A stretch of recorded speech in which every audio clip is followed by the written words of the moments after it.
never forget when I'm an old guy now, so before now. I mean, I remember 1966 World Cup. You had Jeff Hurst who scored an hat-trick in a World Cup final. It was the first time we won the World Cup. And he said, we're playing next season. Up Ramsey. This is the only few people. You've been on the country. Scored 3 goals when you won the Cup. What do you know? We've got to verse Heaven Town in Newcastle this Wednesday. So we've got training Monday, training Tuesday, then match Wednesday. What sort of training is involved in it? Is it like a full match or is it skilled training? It'd be like possession drills, crossing drills, finishing drills, defending drills.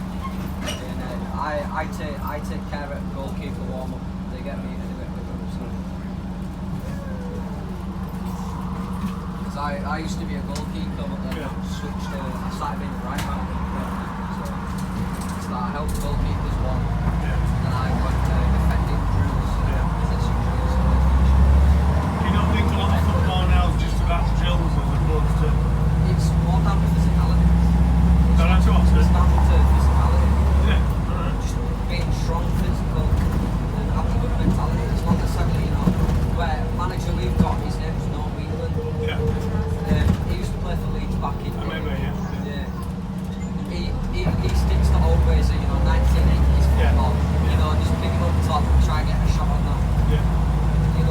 Football's changed, and that's where we've got to adapt to how football is now. It's more of a pressing game now, and it's plus, I think I personally think football's cool. It really is.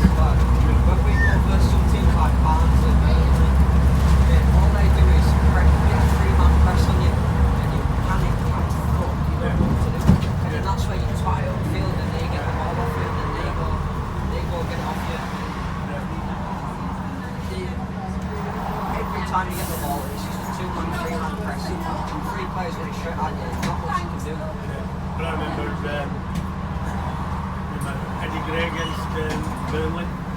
Took him past the old Burnley team. Slotted in. Great. He never got the acclaim that he deserved. He had best at the time. I mean, he never got the acclaim he deserved. I mean, that goal he scored against Burnley. If the likes of Ellington now, like Messi did on it, already fantastic.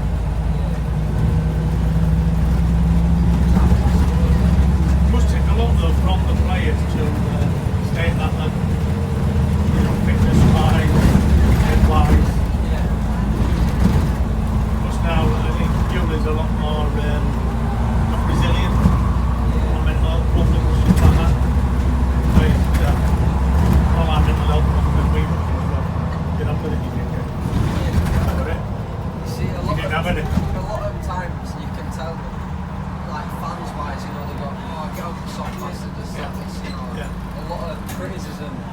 But the thing is, like, these people who can say shit about it, to that level of football, and it's like, all they're doing is making themselves look like a fool, saying stuff like that when they've actually never been in that kind of position.